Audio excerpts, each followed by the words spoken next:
Now when our application first launches, we're going to want that text view to be filled with our default values that we're setting in our initialize method.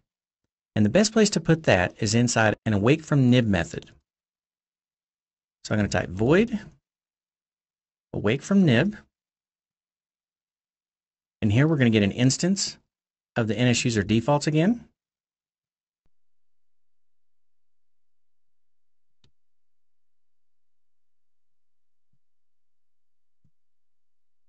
Now you might be asking yourself right now, why do we have that in there twice right in a row? Our initialize method is getting an instance of NSUserDefaults, and it's called userDefaults, and then we're creating another one in awake from nib. Well, that's a very good question, but we have two different methods that are being used. The first is a class method, and this is being called on our class before it's instantiated. The awake from nib method is being called on an instance of this class. Okay, so let's get back down to our awake from nib method. Now that we've got an instance of NSUserDefaults, we're going to create a string. And we're going to call the string the URLs. And we're going to set it equal to userDefaults. And we're going to use the object for key method. And we're going to give it the key URLs. Because that's what we set right up here. We set the object as the websites, which is in a string. And the key for that is URLs.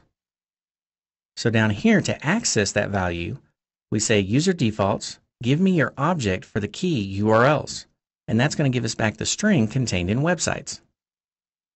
So our last step is to say text view, set your string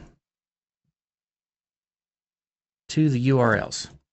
Now if you remember when we were dealing with NSTextFields, NSTextField has a method called setStringValue. Well, NSTextView has a method called setString. But it's effectively doing the same thing.